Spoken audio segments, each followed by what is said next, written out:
चीन की दीवार, महत्वाकांक्षा की बेतुकी सनक। महत्वाकांक्षाएं आमतौर पर उसे धारण करने वाले को तो हैरान बदनाम करती ही हैं, वह असंख्य लोगों के लिए भी विपत्ति का कारण बनती है। शांतिपूर्वक रहने और दूसरों को रहने देने का एक ही तरीका है कि जीवन सादगी से औसत नागरिक स्तर से जिया जाए और विचारना में उच्च स्तरीय आदर्शों का संवित रखा जाए। अन्यान्य देशों की भांति किसी समय चीन में भी सामंतवाद का बोलबाला था। जो भी बलिष्ठों का गिरोह इकट्ठा कर लेता था, वहाँ मारकाट लूटपाट के आधार पर एक छोटे से इलाके का राजा बन जाता था। पर जिसने औरों का चैन छीना, उसे कौन चैन से बैठने देगा। शेर को सवा शेर मिलते रहते हैं और अगले को धकेल कर पिछले उस स्थान पर कब्जा करते रहते हैं। यही चीन में भी उन दिनों तेजी से चल रहा था। बात ईसा से 300 वर्ष पूर्व की है। सामंतों ने आक्रमण में अपने इलाके की सुरक्षा के लिए बड़ी दीवारों से अपना इलाका घेर रखा था। भारत में राजमहलों के इर्द गिर्द किला खड़ा करने और खाई बनाने का प्रचलन था, पर चीन वालों ने एक कदम आगे बढ़कर समुद्र की सीमाओं को अलग करने की विभाजन रेखाएं खड़ी की थी। सामान्य सा चीन सैकड़ों छोटे राज्यों में विभाजित था। उसमें भी एक दूसरे को हड़प लेने की आशंका तथा संभावना को देखते हुए आक्रमणों का प्रत्याक्रमणों का सिलसिला चलता रहता था। रक्तपात में सैनिकों के रक्त की नदियां बहती रहती थी। इसी बीच एक राज्य में अधिक महत्वाकांक्षा और अधिक प्रतापी राजा ईसा से 24 वर्ष पूर्व जन्मा। उसका नाम था चेन। चेन ने समूचे चीन पर अधिकार कर लेने की योजना बनाई। संयुक्त चीन के गठन का कार्य आरंभ किया। इसके लिए उसे सैकड़ों लड़ाइयाँ लड़नी पड़ी। कुछ सामंतों ने भी इसमें भलाई समझी और चेन के अधीनस्थ होकर रक्तपात से बच गए।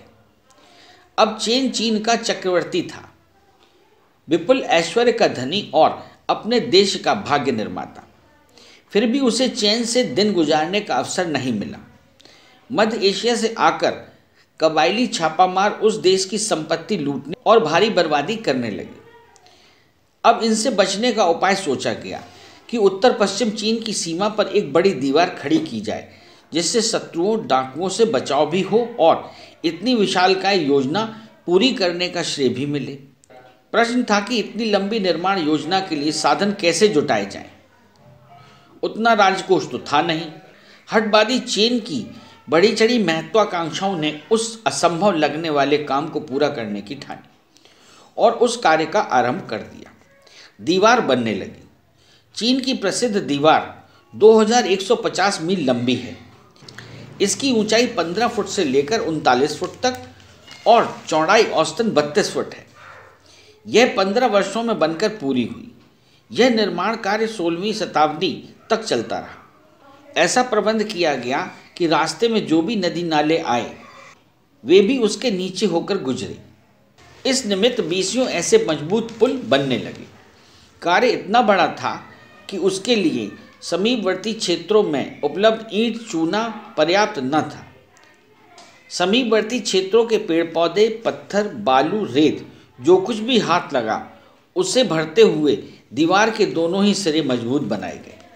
इस विशालकाय निर्माण के लिए कुशल कारीगर और प्रशिक्षित मजदूर मिलने कठिन थे। इसके लिए दूर दूर क्षेत्रों के जवान लोगों को पकड़कर दास बना लिया गया। वे बड़ी संख्या में कैद तो कर लिए गए, पर उनके भोजन, वस्त्र, निवास आदि का समुचित प्रबंध न हो सका। शुद्ध पानी की भी कमी पड़ती रही। निर्वाह सुविधाओं की कमी और काम 12 घंटे करने के दबाव से पकड़े गए दास जल्दी जल्दी बीमार पड़ने और मरने लगे। इन मृतकों के शरीर बिना कोई संस्कार किए उसी दीवार के मध्य में डाल दिए गए। जगह खाली होने पर अन्य देशों पर चढ़ाइयाँ की गईं और वहाँ से नए दास पकड़कर खाली होने वाली जगह की पूर्ति की गई। कहा जाता है कि इस प्रयोग में 1 लाख के करीब व्यक्ति इस हत्यारी दीवार में दफन हो गए। जो पशु पक्षी मिल सके, उनके कंकाल भी इसी सर्वनाशी दीवार में समा गए। निर्माताओं ने सोचा था कि इस निर्माण के उपरांत उनका आक्रमण सहते रहने वाला पक्ष मजबूत हो जाएगा, पर वह सोचना व्यर्थ होता रहा। डाकू इन दीवारों में जहाँ तहाँ सेंध लगाकर भीतर घुसते रहे और डांके मारने में सफल होते रहे। दीवार मरम्मत और चौकीदारी मांगने लगी। उसका प्रबंध कुछ दिनों तो किसी प्रकार हो सका, पर पीछे चेन के उत्तराधिकारियों के लिए रख रखाव कठिन हो गया और दीवार जहां तहां से गिरने टूटने लगी। तलवार के जोर से जिन राज्यों का विनाश किया गया था वह भी स्थायी नहीं रह सका।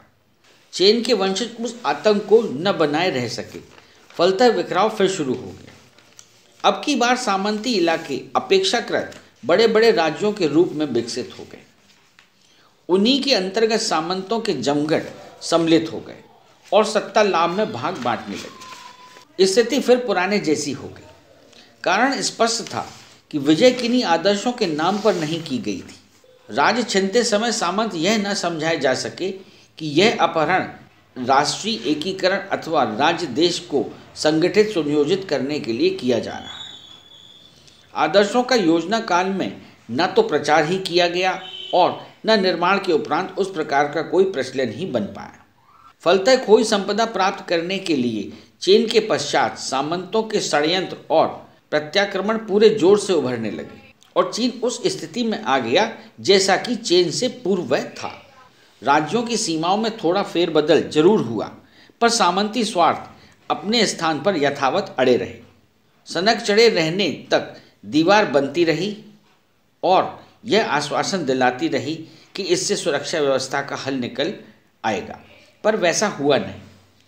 जिन दिनों निर्माण कार्य चल रहा था उसमें भी पड़ोसी आक्रमणकारी किसी प्रकार घात लगाने के उपायों में सफलता प्राप्त करते ही रहे।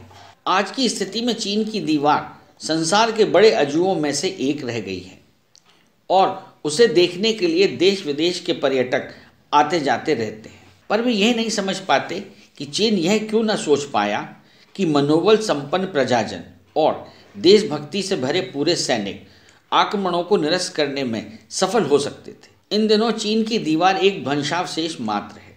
वह धीरे धीरे गिरती और बिखरती जा रही है। साथ ही सर्वसाधारण को अपनी मौन भाषा में बताती रहती है कि किसी प्रकार बढ़ी हुई महत्वाकांक्षा की सनक जिन पर उभरती है वे कैसे कैसे निरर्थक अजूबे खड़े करके अपनी यशस्वता प्राप्त करना चाहते हैं।